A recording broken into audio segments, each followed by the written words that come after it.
வணக்கம். இன்றைக்கான பேப்பர் நியூஸில் முக்கியமான செய்திகள் என்னென்ன வந்திருக்குது அப்படிங்கிறத பார்த்துருவோம்.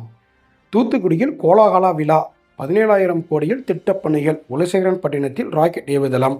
பிரதமர் மோடி அடிக்கல் நாட்டினார். ராக்கெட் ஏவுதள கட்டுமான பணி 2 ஆண்டுகளில் முடிவடையும். இஸ்ரோ தலைவர் சோம்நாத் பேட்டி. கருணாநிதியின் 100ஆண்டு பிறந்தநாளை ஒட்டி 9 தமிழ் அறிஞர்களுக்கு இலக்கிய மாமணி விருது முதலமைச்சர் மு.க.ஸ்டாலின் வழங்கினார். வருமான வரி சட்ட திருத்தத்திற்கு எதிர்ப்பு. ஈரோட்டில் 5,000 ஜவுளி கடைகள் அடைப்பு.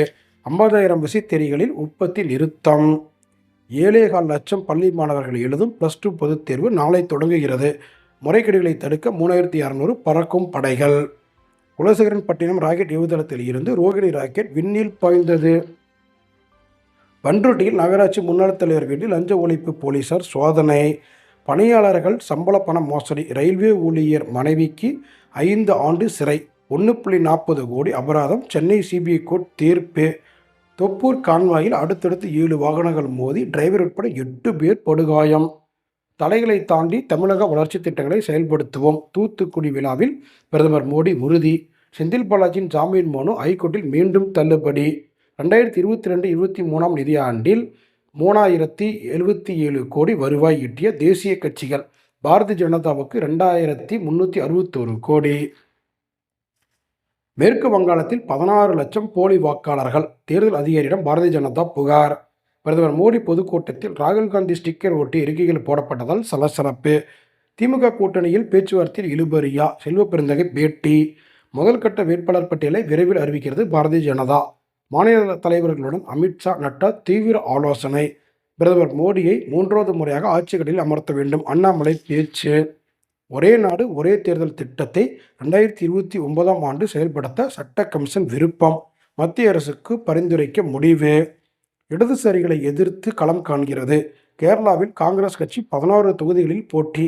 வேட்பாளர்கள் விரைவில் அறிவிப்பு. அனைத்து தரப்பு மக்களின் உரிமைகளை பாதுகாப்போம்.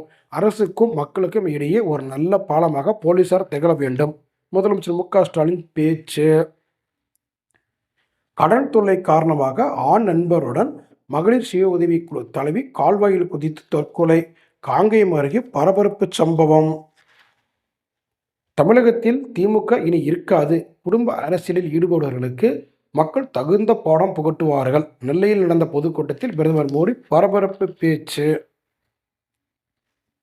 தாளவாடியில் சோகம். மகன் உயிரிழந்த அதிர்ச்சியில் வனக்காப்பாளர் சாவு.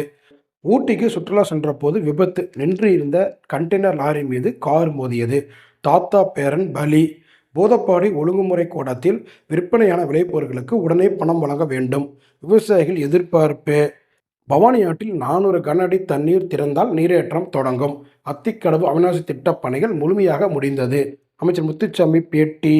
ஆனந்தபாளையம் மகாசக்தி மாரியம்மன் கோவிலில் தேரோட்டம். திரளான பக்தர்கள் வடம் பிடித்து இழுத்தனர். வெள்ளோடு அருகே வீட்டில் விற்பனைக்காக பதுக்கிய 4 லட்சம் மதிப்புள்ள குட்கா பறிமுதல். 3.5 லட்சம் 6 பவுன் நகையும் சிக்கியது. மும்பை அருகே பயங்கர தீ விபத்து. குடிசை வீடுகள் எரிந்து நாசம். பூசாரி கருகி சாவு. தீயணைப்பு வீரர்கள் உட்பட 4 பேர் காயம். புரட்சி மார்க்சிஸ்ட் கட்சி தலைவர் கொலை வழக்கு. 6 பேருக்கு இரட்டை ஆயுள் தண்டனை. கேரளா ஐகோர்ட் தீர்ப்பு. குஜராத்தில் கடற்பகுதியில் படகில் கடத்திய 3,300 கிலோ போதைப் பொருள் பறிமுதல். பாகிஸ்தானில் விபத்து. மலைப்பாதையில் பஸ் உருண்டு 10 பேர் சாவு. இன்னைக்கு அவ்வளோதான். நாளைக்கு பார்க்கலாம்.